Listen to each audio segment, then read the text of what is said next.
AITA for not attending my daughter's gender reveal for her lizard? This is literally really stupid, but she's really upset about it. So my 48 daughter, 23, has a blue tongue skink who she heavily adores. She jokingly refers to it as her daughter. I've found it weird, but she says it's because it's the closest thing she'd have to a child, and she feels a strong emotional bond similar to a child. She has decided to remain child-free for multiple reasons, and I have been very supportive of this decision. Well, she recently took her skink to the vet for a checkup, and she was excited to find out her skink's gender. Afterwards, I got a text asking if I'd come to her gender reveal party she was having. She explained it was just a small get-together with cake and food for her friends she hasn't seen in a while, with the gender reveal being mostly a joke, and a way to make fun of real gender reveals. Well, I didn't come. I didn't see a point. It's just a lizard, and I'm a busy person. She later called me and expressed she was kind of sad I didn't come because it had been a while since I'd seen her, but she understood I was busy. I told her she couldn't actually expect me to come to a gender reveal for a lizard. She said that it wasn't a real gender reveal, that was more of a joke, and it was really just a small gathering to catch up with everyone. I told her if that was the case, she should have just called it a gathering, because I'm not coming to a gender reveal unless it's for a real granddaughter. She got quiet for a minute, and then turned my words around, claiming I wasn't supportive of her decision to be child-free. I told her she can't possibly expect me to treat a lizard as a granddaughter. She said she didn't expect me to, but it was clear I didn't respect her bond with her lizard and her decision, and she just wanted to see me.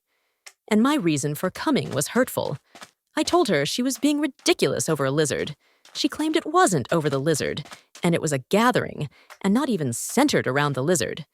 But I stick by to what I said. It's ridiculous to have a gender reveal for a lizard. She hung up, and I got a message from her best friend about how I'm an asshole for treating her that way. But I don't think I'm the asshole for not wanting to go to a party for a lizard. Idiot. In the time I was away, I got many replies, and it was a lot to read through. Let me clear a couple things up. 1. My issue is that she said the party was a gender reveal. If she had called it just a party, I would have come. But calling it a gender reveal makes it sound like it's for the lizard. And I'm not going to that, even if it is a joke. 2. I don't know why it matters, but the skink is a girl, which is why I said I'm not coming to a gender reveal unless it's for a real granddaughter. Even though I don't agree with my daughter for being child-free, I have been supportive and only shown mild frustration. The reasons she decided to be child-free is she claims she's asexual. She just doesn't want one. She has emotional baggage and feels unable to care for a real child. She fears pregnancy, and she has a carrier gene like me, and doesn't want to go through what I did. I had 4 miscarriages and a highly defect child that died after 3 months due to the gene. Yes, there has been slight tension between us, because I think she just hasn't found the right man. She never dated growing up. And her other fears are unnecessarily exaggerated. But it's ultimately her decision, and I don't resent her. We haven't seen each other in 3 months. I'm a single mother, and we have always been close, which is why she invited me with her friends. I just didn't want to go to a party with a lizard. And if it wasn't for the lizard, she should have called it a party instead of a gender reveal. The daughter's best friend finds the post and replies, YTA, and I'm surprised you had the gall to post this, knowing she frequents Reddit. This is the best friend that texted you. You blocked my number. Not that it matters. You know it wasn't about the reveal. It was an excuse to hold a party. We had fun without you. The lizard had an adorable tiny party hat. We had cake that said, "It's a girl," and we popped a glittery, sparkly party popper. It got all over the walls and ceiling, and our friend John, and we started making jokes like, "Call the EMS for John." And they do say gender reveals are dangerous. Who knew? but I'm sure she sent you the video so you know what you missed out on. We made fun of it for the most part and blasted The Last of Us music, since that's where Ellie's name comes from, not because she wanted an excuse for her social anxiety. She struggled with her identity for years, and you were never supportive. When she was trying to figure out if she was lesbian, you sat her down for 30 minutes and explained how it's normal to get feelings confused, but people weren't meant to like the same gender, and it was probably just friendship feelings she was confusing. You're part of the reason she never explored her sexuality further, with your SX is natural, and you can't have a relationship without SX comments, knowing not only is she mildly autistic and already struggles to understand and comprehend her emotions, but she's also a victim of a negative experience. You know she has a codependency issue, and living by herself has been really difficult for her to overcome, and Ellie has helped immensely. She was upset you didn't come when she wanted to see you because she adores you, and you didn't even call her for Thanksgiving. AITA for leaving my boyfriend after finding a woman in our bed? So, I, 26, am going on a trip to London with my sister today. I've been staying with her since yesterday because she lives close to the airport. I realized I forgot my passport at my apartment, where my boyfriend, 27, and I live together, and I had time to go back and get it. So I did. I texted him this morning to let him know I was coming back to get my passport, but he didn't respond. When I got there, he looked really antsy and suspicious. I went into our bedroom and found a woman I don't recognize lying in our bed, fully clothed.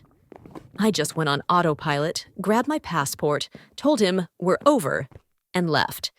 Now my boyfriend is blowing up my phone saying that the woman is his longtime friend and that she's a lesbian who just needed a place to crash for the night. I don't believe him because he never mentioned anything about her staying over while I was gone, and the whole situation feels off. He's saying I'm making a huge mistake and that he's telling the truth. But honestly, I'm just really hurt and confused. He's begging for me to hear him out and is apologizing, but this whole situation is not right. So, AITA for leaving him. Should I believe his explanation, or is my gut telling me the truth? We just signed the lease 2 months ago, and I'm literally leaving the country today. So it's a horrible and stressful situation. Update. I've never updated a Reddit post before, so I hope I'm doing this right. I went to London with my sister. I told my ex I wouldn't be speaking to him, and I enjoyed our girls' trip. As soon as I returned to the USA, I went and got tested for STIs, and turns out he gave me chlamydia. I'm being treated for it now, but I'm going to see the gynecologist soon because I'm not sure how long I've had it. I'm asymptomatic. I last tested negative for all STIs in July 2023, right before I started seeing my ex. He's the only person I've been with since then, so he obviously gave it to me. I'm worried he's had it this entire time, and so have I. But I'm trying not to overthink the cheating timeline of the chlamydia. I want to focus on my health. He never admitted to cheating. We're still broken up, and I don't plan on going back to him. Since we just signed a brand new lease back in February, we're discussing what to do about the apartment. I've been staying with my sister since we got back, so I'm thankfully not stuck in the apartment without a support system. I really appreciate everyone's advice. I've never been in this situation before. I was embarrassed to tell my family at first, so I went to strangers on the internet. I probably won't update this post again since there isn't much else to say. Thank you all for helping validate my confidence to leave him. AGTA for not sharing my inheritance. So, bit of background. I was a big oops. My bio mom was a wealthy woman who apparently never wanted marriage or kids. She met my dad at a work event, same job type, different locations, not sharing specifics for anonymity. And they started seeing each other casually for a few months. And then boom, her pill, the condom, and the plan B all failed to stop me from existing. My mother was going to abort me, but my father begged her not to because he was actually married and was told his wife only had like a 1% chance of ever carrying a baby to term. She agreed only on the stipulation that she can give me up. No visitation, no parenting, nothing but child support. And he and his wife reached an agreement and took me under the ruse she'd raise me as her biological daughter. Needless to say, I never met my bio mom, but it doesn't get any better for me from there. My stepmom actually ended up having a miracle about a year after I was born, a son. My brother has never treated me any different, and I love him dearly, but I could always tell I was never my parents' priority. I more or less just kind of existed to be seen, never heard, or really acknowledged unless it was something for the family. When I turned 13, I got the opportunity to meet my bio grandma, Mom's mom. She had no idea I existed and petitioned for visitation. I loved it so much with her that I asked if I could live with her. My dad and stepmom seemed happy to be rid of me and accepted. My bio mom never visited her mom anyway, a rift over her not settling down and having kids. Well, that was 6 years ago. My bio mom just died a month ago and surprisingly left everything she owned to me with the stipulation that I go to school for business and better myself, according to her letter that the lawyer and trustee told me about. This is life-changing money I'm talking. I went from lowest middle class. Grandma left everything to me, but it wasn't a lot, just the house and a couple thousand, to a multi-millionaire. Now my dad and stepmom are on my case to share the money. I have no idea how they found out as Grandma passed last year. Right after I graduated, it was her dream to see me graduate and she had been sick for a few years. And the only person I talked to is my brother, but I never even told him. Apparently, they don't have the money to send him to an Ivy League school like they've always wanted, but money is no longer an object for ME. I know they raised me for 13 years, but this money could really change my life. AITA, if I don't share it. Update. I made an appointment with the attorney and trustee handling my situation to see if I even could. But I won't just give them money. I've been reading the comments, I really have, and a lot tell me about some sort of fund I could set up that would go to his school only. And funny enough, I talked to my brother about this whole mess. He doesn't even want to go to an Ivy League school. He wants to go to art school. But Dad and stepmom refuse to pay for it, saying it's a waste of time and of his talents. So now I don't know why they want money if it's not for his schooling. Update. I'm not sure about the protocol of an update, but I have one. I made an appointment to see the lawyer and trustee handling my bio mom's estate. So the gist of the meeting ended with them telling me that how my mother wrote her will. In order for the inheritance to truly be mine, I have to go to business school. So I couldn't even give money to my dad and stepmom even if I wanted to, which, thanks to all of you, I learned I have no moral obligation to do and won't be doing. Plus, I talked to my brother, and he doesn't even want to go to an Ivy League school. He wants to go to art school, and Dad and stepmom refuse to pay for it. I offered to him that after I complete my business degree, which I'm going to do, I would be more than happy to pay for his art school. He graciously accepted and told our dad, and it did not go well. They have threatened to disown him. They apparently want him to be a lawyer or doctor or something with a high salary so he can take care of them, I guess. They had a massive blowout fight, and he is now moving out of their house and into mine. While he's still in high school, he is technically 18 now, so I'm not sure if I'll get in trouble with the police. But I wasn't about to let my brother live in the streets. I've been driving him to and from school while still working until I can register for business school. Thank you to all who commented and offered advice. Update 18 months later. Not sure if anyone still cares since it's been over a year, but I still get messages, so I'll provide an update. Last I updated, my brother moved in with me, and my dad and stepmom were pissed to say the least. They did try calling the police, But once he showed his ID, being he's 18, they pretty told my parents there's nothing they can do. They upped the ante and started harassing me at my house, and eventually my workplace until I threatened them with legal action. They've sent letters ranging from wanting to reconcile to blaming me for stealing their child to begging for money, and back to angry rants. Not sure what happened to the somewhat neglectful parents who left me to my own devices, but I never thought I'd miss them, as opposed to the parents who won't leave us alone. I've gone no contact for the foreseeable future, as has my brother. Speaking of, my brother is doing great. He's got a part-time job right now, and he's doing school part-time at a local community college to get some general education courses out of the way. I'm about 6 months out from earning my bachelor's degree in business administration. I'm debating a master's, but I'm just trying to get this done as fast as possible so I can send my brother to art school. I also entered the dating scene and have been going steady with my boyfriend for the past 9 months. Definitely looking like marriage material, and we've already discussed and agreed upon a prenup, so no worries there.